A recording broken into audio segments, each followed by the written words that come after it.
Grabe naman tong attorney Meredith na to. Napaka-terror. No? Yun po mga napapanood ko sa TV. Ginagawa daw po nila yan para ma-intimidate yung kalaban nila. Ganon? I-intimidate ka. Oh, Misty. Ikaw, Lilith, baka naman ikaw natatakot ka doon, ha? Huwag. Ano ba, paano naman tayo mananalo nito? Eh, first day pa lang, dinadaga ka na. Ano man? Iniisip ko lang po yung mga next steps natin. Meron pa naman po tayong Mang Willie at Mang Omar eh. Mga witness po natin sila, makakatulong po sila sa atin. Eh, dapat lang. Eh, kasi tignan mo, pinagmumukha na tayong mga pamilya ng kriminal. Ano ba? Tsaka, ano nga? Ang gagaling ng mga abogado sa kabilang parking. Confident sila, ganyan. Tsaka 3 pa sila. Ano? Isa ka lang. Ay! Halika naman. Ngayon tayo. Tayo mapapala dito. Sige, sige. Bestie, okay ka lang? Kaya pa. That's a very well-written abstract, son. Thanks, Dad. Target talaga namin nila Brian na maging best in thesis sa buong college. And it shows. Thank you. Cons, Lilith needs your help. Kinakain siya ng buhay ni Meredith. Hindi na siya natuto. Cons, you have to help her win the case. For what? Para matalo si Meredith? Will you stop using Lilith for your personal gain? DNR law is out of it. Hindi ako papayag na madungisan ang reputation ng law firm na to. Constantino. Mom, why don't you calm down and just sit? Don't tell me what to do, Ino. Okay. Where do you want to eat lunch? Actually, Mom, nagpaalam na ako kay Dad. Kila Brian ako magla-lunch hanggang dinner. Why? Nagtatapusin pa akong thesis, Ma. Right, Dad? Yes, son. Sige. Huwag ka magtaka pagdating ng araw mawala ng amor ang sarili mong anak sa'yo. Instead, sa kanya ka nakafocus kung ano-anong kaso ang pinakikialaman mo.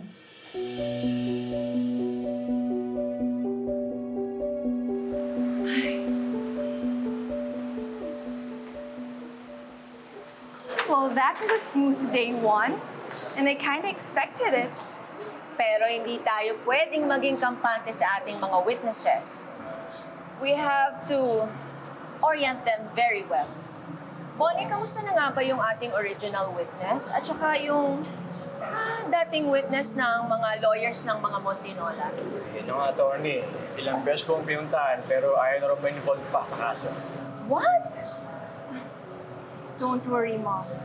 Nagsimula na akong kumalap ng mga new information mula mismo sa recto. I just need to verify. Okay. That's good.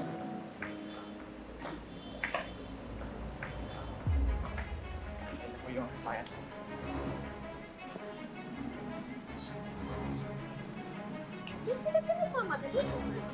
Bakit niyo ba ginagawa to?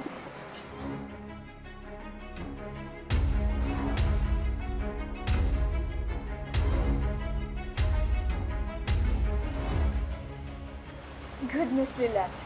Are you seriously doing this? Gumaganti ba kayo dahil sa hit and run case ni Ira? Bakit naman kami gagante? Natalo ba kami? Please don't weaponize the law, Lilette. And don't point fingers at my daughter just because hindi mo nakuha yung isang tao na hindi naman talaga para sa'yo.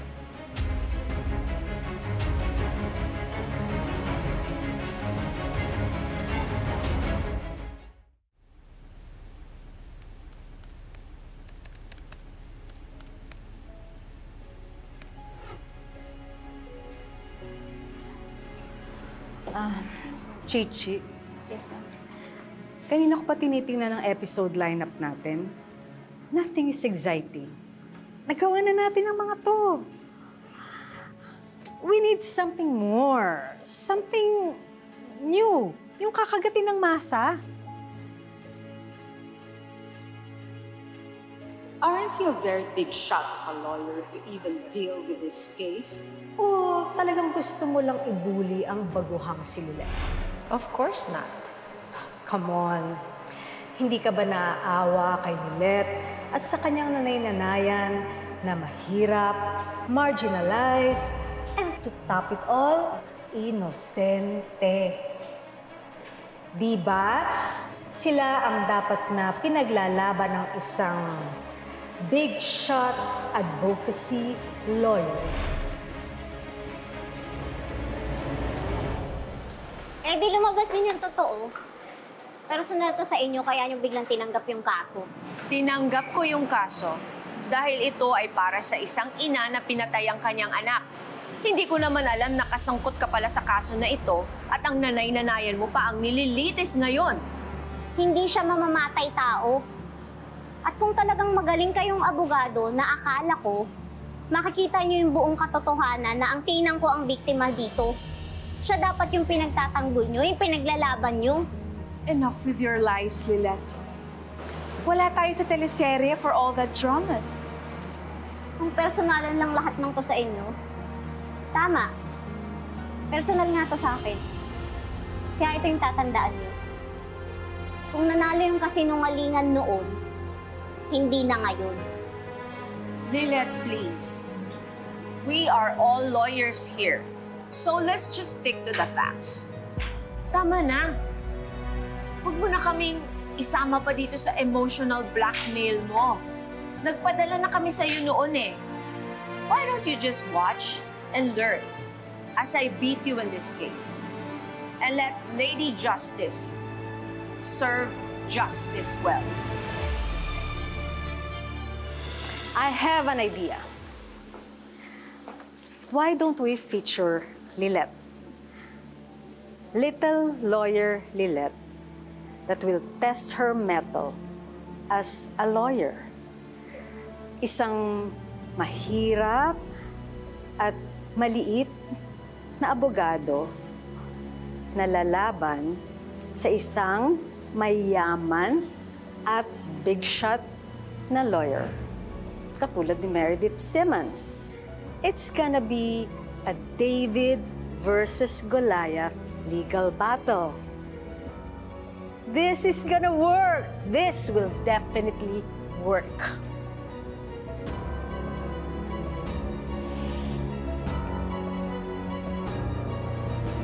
Ikaw pa rin ba yung Lady Justice na iniidolo ko noon? O kasi nungalingan lang din yun? Kaninong panig ba talaga kayo lumalaban? You know, Lilette, I'm so disappointed in you. You had so much potential na sinayang mo lang. At ngayon, nasasangkot ka pa sa isang taong mamamatay tao. Please, let's not waste our time. Diyan ka na. Oh, and by the way, this person you're looking up to, mabuti pa, look hard. Because next week, I will be presenting my last witness. And I will make sure that justice is served. See you in court.